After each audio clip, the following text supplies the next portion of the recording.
Hello வணக்கம். நம்ம இன்னைக்கு பார்க்க போகிற டாபிக் இந்து மத உட்பிரிவுகள். சரிங்களா? இதில் நம்ம எதெல்லாம் பார்க்க போகிறோம் அப்படின்னா, நம்ம இந்து மதத்தில் நிறைய கிளைகள்லாம் இருக்குது, நிறைய உட்பிரிவுகள் இருக்குது. இந்த பிரிவுகள்லாம் சில சமயங்கள் என்ன சொல்லும் அப்படின்னா, கடவுள் இல்லை அப்படிங்கிற ஒரு கோட்பாடை சொல்லும். சரிங்களா? அப்போது இந்த கடவுள் இல்லைன்னு கோட்பாடை சொல்லக்கூடியது ஒரு 5 சமயங்கள் இருக்குது. அந்த சமயங்கள் என்ன மாதிரியான கான்செப்டை முக்திக்கு சொல்ல போகுது அப்படிங்கிறது தான். முக்தின்னா என்ன அப்படின்னு இந்த 5 பேரும் 5 கான்செப்டை சொல்லுவாங்க. சரிங்களா? ஆனால் இவங்க எல்லாருமே கடவுள் இல்லை அப்படின்னு சொல்கிறதுனால நம்ம சைவ வைணவ கோட்பாடுகள் எல்லாமே இதை எதிர்க்கும். அப்போது இந்த சமயங்களை எப்படி பகுத்திருக்காங்க, இதனுடைய முக்தி கோட்பாடு என்ன அப்படிங்கிறத தான் நம்ம இந்த வீடியோவில் பார்க்க போகிறோம். சரிங்களா? வாங்க வீடியோக்குள்ளே போகலாம். ஃபஸ்ட்டு சமயங்களை அதனுடைய உட்பிரிவுகள் இருக்கு இல்லையா, மஸ்ட் 4ஆக பிரிச்சிருப்பாங்க. என்ன அப்படின்னா, புறப்புறச் சமயங்கள், புறச்சமயங்கள், அகப்புறச் சமயங்கள், அகச்சமயங்கள் அப்படின்னு சொல்லி சமயங்களை 4ஆக பிரிச்சிருக்காங்க. திருப்பி அதில் ஒவ்வொன்றிலையுமே 6 கிளைகள் இருக்குது. சரிங்களா? இப்போ புறப்புற சமயங்கள் எடுத்துக்கிட்டால் அதில் ஒரு 6 கிளைகள். அந்த மாதிரி ஒவ்வொரு கிளைகளாக பார்த்தோம் அப்படின்னா பல சமயங்களாக 6 சமயங்களாக பிரிச்சிருப்பாங்க. சரிங்களா? இதில் கடவுள் இல்லை அப்படின்னு சொல்லக்கூடிய சமயங்கள் மொத்தம் 5. எதெல்லாம்னா, உலகாயதம் அதாவது சாருவாகம், பௌத்தம், சமணம், சாங்கியம், மீமாம்சம், இந்த 5 சமயங்களுமே கடவுள் இல்லை அப்படிங்கிற கோட்பாடை தான் சொல்லும். சரிங்களா? ஓகே, ஃபஸ்ட்டு நம்ம பார்க்க போகிறது உலகாயத மத கொள்கைகள். உலகாயத மதம் என்னெல்லாம் சொல்லுது அப்படின்னா, அதாவது இந்த உலகத்திலுடைய பஞ்சபூதங்கள் இருக்கு இல்லையா, நம்ம நிலம், நீர், தீ, காற்று அப்படின்னு சொல்லுவோம் இல்லையா, ஆகாயம்.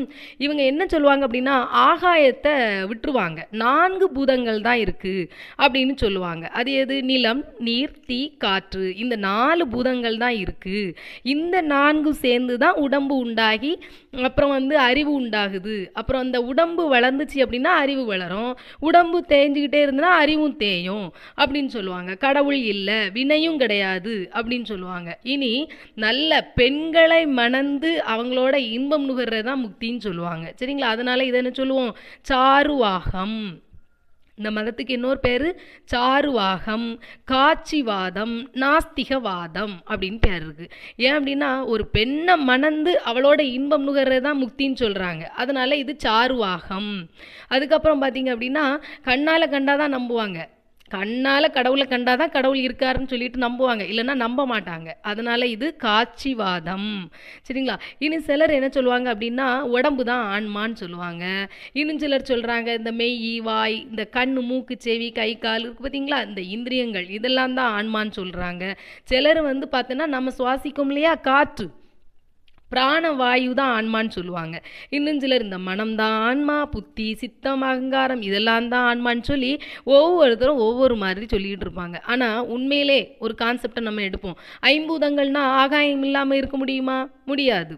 அதே மாதிரி பெண் ஒரு இன்ப பொருளே கிடையாது. அதே மாதிரி பெண் இன்பம் முக்தியும் ஆகாது. பெண்ணும் தான் இறந்து போகவாளே, அது எப்படி அதுவும் முக்தியாக முடியும்? அது ஒரு சிற்றின்பம் தானே.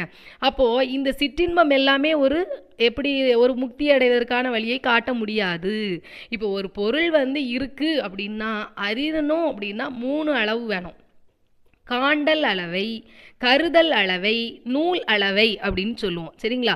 அதாவது இப்போ கண்ணால் காண முடியலை அப்படின்னா கருதல் அளவையாலும் நூல் அளவையாலும் காணலாம். அப்படி தானே?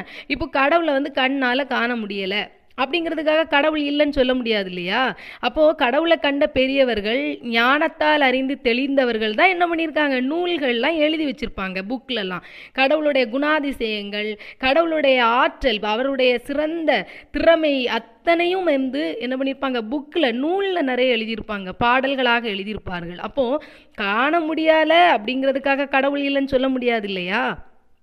ஃபார் எக்ஸாம்பிள், இப்போது மின்சாரம் இருக்குது, கரண்ட்டை நம்மளால் காண முடியாது. டச் பண்ணால் தான் தெரியும் அது கரண்ட்டான. அதுக்காக நம்ம டச் பண்ணி பார்க்க முடியுமா? ஏதோ ஒரு செயல் ஓடுது, இப்போது ஃபேன் ஓடுது, இல்லை ஏதோ ஒரு மிஷின்கள் ஓடும்போது அது மூலமாக கரண்ட் இருக்குன்னு உணரலாமே தவிர நம்ம வந்து நேர கண்ணால் பார்க்க முடியாது இல்லையா? அதே மாதிரி நம்முடைய உடம்பில் இருக்கக்கூடிய உயிரையும் அப்படி தான். உயிரை வந்து பார்க்க முடியாது. அதுக்காக நம்மக்கிட்ட உயிர் இல்லைன்னு சொல்ல முடியுமா? முடியாது இல்லையா? அதுபோல தான் கடவுளை காண முடியவில்லை அப்படிங்கிறதுக்காக கடவுள் இல்லைங்கிற கருத்தை சொல்ல முடியாது. சரிங்களா? ஓகே, இதெல்லாம் தான் உலகாய மத கொள்கைகளோட கான்செப்ட். சரிங்களா? என்ன சொல்கிறாங்க? 4 பூதங்கள் தான் இருக்குன்னு சொல்கிறாங்க. நிலம், நீர், தீ, காற்று தான் இருக்குன்னு சொல்கிறாங்க. இதுக்கு வேறு பேர் சாருவாகம், காட்சிவாதம், நாஸ்திகவாதம். சரிங்களா? ஏன் கடவுள் இல்லைன்னு சொல்கிறாங்க இல்லையா? அதனால இது நாஸ்திகவாதம். சரிங்களா? ஓகே, அடுத்ததாக வந்து பார்த்தோன்னா புத்த மதம். புத்தம் நமக்கு தெரியும், புத்தர் வந்து தோற்றி வச்சிருப்பார் இல்லையா? அதே மாதிரி புத்தர் அப்படிங்கிற சொல்லுக்கு அறிஞர் அப்படிங்கிற பொருள். சரிங்களா? இது தெரிஞ்சிருக்கணும். புத்தர் அப்படின்னா அறிஞர் அப்படின்னு பொருள். 7ஆம் நூற்றாண்டு, அதாவது கிமு 7ஆம் நூற்றாண்டை சார்ந்தவர். அதுக்கப்புறம் பார்த்தீங்கன்னா உலக மக்கள், நம்முடைய மக்களுடைய துன்பத்தை நீக்கிறதுக்காக அவர் முயன்றிருக்கார். பல இடங்களுக்கு போவார். போய் இந்த துன்ப நீக்கத்திற்காக என்ன பண்ணுவார்? ஞானத்தினை பெற்றார் இல்லையா? அதுக்கப்புறம் ஞானத்தை நிறைய இடங்களுக்கு போய் போதிப்பார். அவர் போய் ஞானத்தை பெற்றார். அதுக்கப்புறம் நிறைய இடங்களுக்கு போய் ஞானத்தை வந்து போதிப்பார். அப்போ இவருடைய போதனைகள்லாம் அடங்கிய நூலை என்ன சொல்லுவோம்னா பீடக நூல் அப்படின்னு சொல்லுவோம். சரிங்களா? தெரிஞ்சிருக்க வேண்டிய விஷயம். பீடக நூல், அவருடைய போதனைகள் அடங்கிய புக்கு தான் பீடக நூல். சரிங்களா? இந்த புத்த மதத்துலேயும் 4 வகை இருக்குது. சரிங்களா? எதெல்லாம்னா மாத்தியமிகம், யோகசாரம், சௌத்ராந்திகம், வைப்பாடிகம் அப்படின்னு 4 வகை புத்த மதத்தில் இருக்குது. சரிங்களா? இனி இந்த புத்த மதம் என்ன கொள்கையை சொல்லும் அப்படின்னா எல்லா பொருளுமே சூன்யம்தான் அப்படின்னு சொல்லும். கடவுளுங்கிறவரே இல்லை. அதே மாதிரி ஞானம்தான் ஆன்மான்னு சொல்லும். ஏன்னா அவர் ஞானம் தான் அடைவார். புத்தர் வந்து ஞானம் அடைகிறார், ஞானத்தை தேடி தான் போகிறாரு. ஞானம் அடைஞ்ச உடனே அவர் என்ன கருத்தை சொல்கிறார்? ஞானம்தான் ஆன்மா அப்படின்னு சொல்கிறாரு. அப்புறம் மறுபிறப்பு உண்டுங்கிறதையும் சொல்லுவார். சரிங்களா? மறுபிறப்பு உண்டு நமக்கு அப்படிங்கிறதையும் அவர் சொல்லுவார். அதே மாதிரி வினை வந்து, அதாவது நல்வினையோ தீவினையோங்க. இப்போ நம்ம நல்லது செஞ்சோன்னா நமக்கு நல்லது நடக்கும், தீயது செஞ்சோம் அப்படின்னா தீயது நடக்கும். அப்போ இந்த வினையை ஊட்டணும் அப்படின்னா அதுக்கு ஒரு கடவுள் வேண்டாம். அந்த வினை வந்து தானாகவே அவர் செஞ்சதை ஃபாலோ பண்ணி போயிடும். அதுக்கு வந்து கடவுள் தேவையில்லை அப்படின்னும் நம்ம புத்தர் வந்து சொல்லுவார். சரிங்களா? இனி ஒரு 10 தீய குணங்கள், 10 நல்ல குணங்கள் வந்து புத்த மதத்தில் சொல்லியிருப்பாங்க. என்னென்னதெல்லாம் தீய குணங்கள் அப்படின்னா பொய் சொல்கிறது, கோள் சொல்கிறது, கோபித்து பேசுறது, அப்புறம் பயனில்லாததை பேசுறது, களவு பண்ணுறது, வீணான வேலை செய்தல், அப்புறம் வந்து கொலை பண்ணுறது, தீயதை நினைக்கிறது, தீயதை ஆசைப்படுறது, காமப்பற்று. இந்த 10 தீய குணங்கள்னு சொல்லியிருப்பாங்க. அதே மாதிரி நல்ல குணங்கள் 10ன்னு சொல்லியிருப்பாங்க. என்னெல்லாம்னா மெய் பேசுறது இல்லையா? உண்மையை பேசுறது, நல்ல வார்த்தையை பேசுறது, இனியன கூறல், அப்புறம் பயன்படுவனையாத சொல்லணும், பள்ளிவளம் வரல், அப்புறம் தவம் புரிகிறது, தானம் செய்கிறது, அருள் நினைவு, அதுக்கப்புறம் ஆசையை அறுக்கணும், அதுக்கப்புறம் வந்து தவப்பற்று. இந்த 10மே நற்குணங்களாக புத்த மதத்தில் சொல்லப்படுது. சரிங்களா?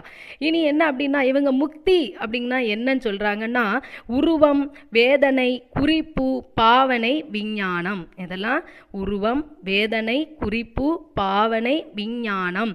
இந்த 5 கந்தம் அறக்கெடுதலே முக்தி அப்படின்னு சொல்லுவாங்க. சரியா? இந்த 5 கந்தமும் அறக்கெடுதலே முக்தி. இந்த லைனை அப்படியே தெரிஞ்சு வச்சுக்கிடணும். இதை கொடுத்து அப்படியே கேட்பாங்க. இது எதில் முக்தி, எந்த கான்செப்ட் சொல்கிறாங்க? புத்த மதத்தில் வர கான்செப்ட். சரிங்களா? இவங்க வந்து புத்தரையே தான் என்ன பண்ணுவாங்க? கடவுளாக கொண்டு வணங்கி வருவாங்க. அப்புறம் வந்து துன்பத்திலிருந்து விடுதலை அடையணும் அப்படின்னு சொல்லுவாங்க இல்லையா? துன்ப விடுதலை அப்படிங்கிற ஒரு டேர்ம் சொல்லுவாங்க. இந்த துன்ப விடுதலை அடையதை வந்து என்ன அப்படின்னா நிர்வாணம் அப்படின்னு சொல்லுவாங்க. இந்த நிர்வாணம் தான் சமாதி நிலை அப்படின்னு சொல்லுவாங்க. சரிங்களா? இந்த புத்த மதத்திலிருந்து என்ன கேள்வி கேட்கலாம் அப்படின்னா புத்தர் அப்படின்னா அறிஞர் அப்படிங்கிற பொருள். சரிங்களா? புத்த மதத்தில் 4 வகை இருக்குது இல்லையா? அடுத்தது வந்து இதில் வந்து முக்தி அப்படின்னு சொல்கிறது உருவம், வேதனை, குறிப்பு, பாவனை, விஞ்ஞானம் என்னும் 5 கந்தம் அறக்கெடுதலே முக்தி. இந்த லைனை நோட் பண்ணிக்கணும். சரிங்களா? இதெல்லாம் தான் இதில் கேட்பாங்க. அடுத்தது வந்து சமணம். நம்ம சமண மதத்தை நம்ம என்ன சொல்லுவோம்னா ஜைனம் சொல்லுவாங்களா, ஆறுகதம் அப்படின்னு சொல்லுவாங்க. சரிங்களா? இவங்கள் வந்து ஒரு 7 பொருள்களை சொல்லுவாங்க. என்னலான்னா ஜீவன், அஜீவன், ஆச்சிரவம், சமுவரம், நிர்ச்சரம், பந்தம், வீடு. மொத்தம் எத்தனை? 7 பொருட்கள். சமணம் கூறக்கூடிய பொருட்கள் எத்தனை? 7 தெரிஞ்சிருக்கணும். சரியா? அடுத்தது சமணத்தினுடைய கொள்கைகள் என்ன அப்படின்னா, இந்த ஜீவன் வந்து அனாதி சித்தன், அப்புறம் முத்தன், பெத்தன் அப்படின்னு சொல்லி 3 வகையாக சொல்லியிருப்பாங்க. ஜீவனை எப்படி சொல்லியிருப்பாங்க? அனாதி சித்தன், அப்புறம் முத்தன், அப்புறம் பெத்தன் அப்படின்னு 3 வகையாக சொல்லியிருப்பாங்க. இதில் அனாதி சித்தன் இருக்கார் இல்லையா, அதுதான் வந்து கடவுள், அருக கடவுள் அப்படின்னு சொல்லியிருப்பாங்க. முத்தன் அப்படின்னா ஆசாபாசம் நீங்கி கட்டறுத்தவன். ஆசாபாசம் இல்லை அப்படின்னா அவன் முத்தன். இதே ஆசையோட கட்டுண்டவன் அப்படின்னா ஆசைகளோடு இருப்பான் இல்லையா, அதை தான் என்ன சொல்லுவோம்? பெத்தன் அப்படின்னு சொல்லுவாங்க. சரிங்களா? அப்போ ஆசையோடு இருக்கிறவன் பெத்தன், அந்த ஆசாபாசங்கள் எல்லாமே நீங்கினவன் முத்தன். அப்புறம் அந்த ஜீவன் வந்து பார்த்தீங்க அப்படின்னா இந்த ஆசாபாசங்களை எல்லாம் விட்டு நல்ல சுதந்திரம் அடைஞ்சி, சரிங்களா, ஒரு 8 குணங்கள் இருக்குது. ஞானம் அடைஞ்ச நிலை இருக்குது பார்த்தீங்களா, அனந்த ஞானம் முதலான ஒரு 8 குணங்களை எல்லாம் நம்ம வந்து என்னது பெற்று இந்த உலகத்தை கடந்து எல்லையில்லாத அந்த ஆகாயத்துக்கு மேல் நோக்கி சென்று அங்கே இருக்கிறது தான் முக்தி அப்படின்னு சொல்லுவாங்க சமணத்தில். அப்போ சமணத்தில் முக்தின்னு எதை சொல்கிறாங்க? ஆசாபாசங்களை விடுறது தான். சரிங்களா? அனந்த ஞானம் அடைகிறது தான் முக்தின்னு சொல்லுவாங்க. சரியா? இது அப்போ ஒவ்வொரு சமயத்தில் என்ன சொல்கிறாங்க? அடுத்தது சாங்கியம். சாங்கியத்தை தோற்றுவித்தவர் யார் அப்படின்னா கபிலர். இதில் என்ன சொல்லுவாங்க? இறைவன்கிறவர் இல்லை அப்படி தானே, ஆனால் ஆன்மா இருக்குது, மூலப்பகுதியும் இருக்குது, 24 தத்துவங்கள் இருக்குது. அதில் 25வது தத்துவத்தை புருடன் அப்படின்னு சொல்லுவாங்க. சரிங்களா? இதில் ஞாபகம் வைக்க வேண்டியது மூலப்பகுதி ஒன்று, புருடன். இந்த ரெண்டையும் ஞாபகம் வச்சுக்கணும். மூலப்பகுதி புருடன், 25ஆம் தத்துவம் புருடன். சரிங்களா? இந்த புருடன் வந்து பெத்த நிலையிலும் முத்தி நிலையிலும் எப்படி இருப்பான்? ஒரே தன்மையாய் பச்சற்று இருப்பான். அதாவது எப்படின்னா தாமரை இலையில் தண்ணி ஒட்டாது இல்லையா, எப்போவுமே தண்ணி வந்து பிரிஞ்சு தான் இருக்கும், ஒட்டாது. அந்த மாதிரி ஒரு பச்சற்று நிலையில் இருக்கிறது. அதனைத்தான் சொல்லியிருப்பாங்க. புருடன்கிறவன் பெத்த நிலையிலும் முத்தி நிலையிலும் ஒரே தன்மையாய் தாமரை இலை தண்ணீர் போல நிற்பான். அதாவது பற்றற்ற நிலையை தான் இதை சொல்லியிருக்காங்க. சரிங்களா? அடுத்தது என்ன சொல்லியிருப்பாங்கன்னா, இந்த மூலப்பகுதி இருக்குது, புருடன் இருக்கு இல்லையா, இந்த ரெண்டையும் மூலப்பகுதியையும் புருடனையும் பகுத்து உணர்வதால் நம்முடைய அவிச்சை நீங்கும், அதுதான் முக்தி அப்படின்னு சொல்லிடுவாங்க. அப்போ சாங்கியம்னு வந்தாலே மூலப்பகுதி புருடன் இந்த ரெண்டும் ஞாபகம் வச்சிடணும் முக்திக்கு. சரிங்களா? அடுத்தது மீமாம்சம். மீமாம்சத்தை ஏற்றினவர் ஜைமினி. அப்போது இந்த மீமாம்சகம் என்ன சொல்லும் அப்படின்னா, வேதம் இருக்குது, இந்த வேதம் தான் பிரமாணம், அதுதான் வினை, அதுதான் மோட்சம் எல்லாத்தையுமே கொடுக்கும் அப்படின்னு சொல்லுவாங்க. அதாவது இப்போ நல்ல பலனை செஞ்சோம், நல்ல வினையை செஞ்சோன்னு வைங்களேன், அது நமக்கு நல்லதை கொடுக்கும், நல்ல பயனை கொடுக்கும்.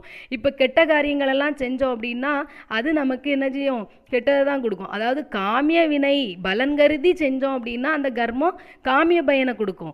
நிஷ்காமிய வினை அப்படின்னா பலன் கருதாமல் செய்கிறது, கடமையை பலனை எதிர்பாராதேன்னு சொல்லுவோம்ல, அதுதான் நிஷ்காமிய வினை. பலன் கருதாமல் செய்யக்கூடிய வினை முக்தியை கொடுக்கும். இங்கே என்ன சொல்கிறாங்க? கர்மகாண்டத்தை எடுக்கிறாங்க, அதைத்தான் இதில் சொல்லுவாங்க. சரிங்களா? அப்புறம் இந்த உலகம் தோன்றி அழியுது அப்படிங்கிறது எல்லாம் பொய், கடவுள் கிடையாது, உலகம் வந்து நிலை பெற்று விளங்குங்கிறது எல்லாமே பொய் அப்படின்னு சொல்லுவாங்க. கர்ம காண்டத்தை எடுத்துக்குவாங்க. சரிங்களா? அதுக்கப்புறம் இதில் வந்து 2 பிரிவுகள் இருக்குது. பட்டாச்சாரியின் மதம், பிரபாகரன் மதம் அப்படின்னு 2 பிரிவுகள் இருக்குது. பட்டாச்சாரி மதம் என்ன சொல்லும் அப்படின்னா, கண்மம் வந்து பயன் தரும், வேத வேள்விகள்லாம் செய்கிறது நல்ல ஞானத்தை தரும், தத்துவ ஞானத்தை கொடுக்கும், அப்புறம் சொர்க்க முக்தி தான் முக்தி அப்படின்னு சொல்லுவாங்க. எப்படி? சொர்க்க முக்தி தான் முக்தி, இந்த முக்தியில் ஒரு வகையான ஆனந்தம் இருக்குன்னு சொல்கிறது பட்டாச்சாரி மதம். சரிங்களா? அதுக்கப்புறம் பிரபாகர மதம். இந்த பிரபாகர மதம் என்ன சொல்லணும்னா, ஞானம் கெட்டுச்சு அப்படின்னா கல்போல கிடப்பது தான் முக்தி, ஞானம் கெட்டபோது கல்போல கிடப்பதே முக்தி அப்படின்னு சொல்கிறது பிரபாகர மதம். சரிங்களா? இந்த லைன் அப்படியே ஞாபகம் வச்சுக்கணும். அதே மாதிரி பிரபாகர மதத்துக்கு வினை கெடு முக்தி, இந்த முத்தி இருக்கு இல்லையா, இந்த கல்போல கிடப்பதே முத்தின்னு சொல்கிறாங்க இல்லையா, அந்த முத்திக்கு பேர் வினை கெடு முத்தி. அப்படின்னு பேர். இனி இந்த பிரபாகர மதத்துக்கு குரு மதம் அப்படிங்கிற பேரும் இருக்குது. சரிங்களா?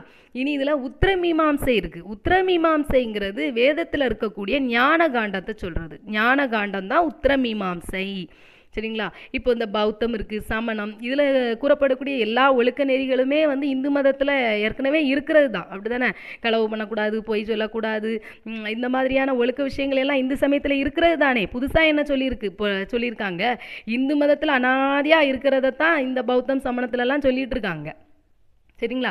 அதே மாதிரி இவங்க எல்லாரும் என்ன சொல்கிறாங்க? கடவுள் இல்லை அப்படின்னு ஒரு கோட்பாடை வைக்கிறதுனால இந்த 5 மதங்களையும் நம்ம சைவ, வைணவம், துவைதம், அத்வைதம் எல்லா பெரியோர்களையுமே கண்டிச்சிருக்காங்க. ஏன் அப்படின்னா கடவுள் இல்லைன்னு சொல்கிறாங்க இல்லையா?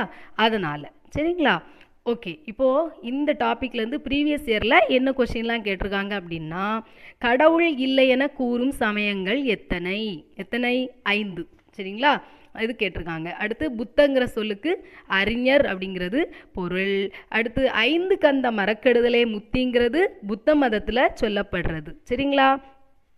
அதுக்கப்புறம் வந்து பார்த்தீங்க அப்படின்னா சமணத்தை பொறுத்தளவில் நீங்கள் இந்த ஆசாபாசங்களை விட்டு அனந்த ஞானம் முதலிய 8 குணங்களை பெற்று உலகம் அடைந்து என்னது மேல் நோக்கி சென்று இருக்கிறது தான் முக்தி அப்படின்னு சொல்லுவாங்க இல்லையா? இதெல்லாம் தெரிஞ்சிருக்கணும்.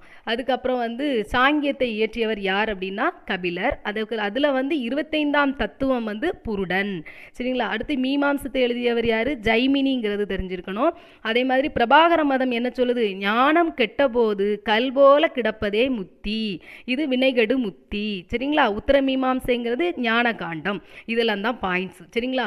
பார்க்குறதுக்கு நிறைய இருக்கிற மாதிரி இருக்கும், ஒன்றுமே கிடையாது. பாயிண்ட்ஸ்ன்னு எடுத்துக்கிட்டால் அவ்வளோதான். ஒவ்வொரு பாயிண்ட்ஸ் என்னென்ன ஞாபகம் வச்சுக்கணும் அப்படிங்கிற கீவேர்ட்ஸ் மட்டும் நல்லா நோட் பண்ணிக்கிட்டிங்கன்னா போதும், ரொம்ப ஈஸியாக இருக்கும். சரிங்களா? ஓகே, மீண்டும் அடுத்த வீடியோவில் சந்திப்போம். நன்றி.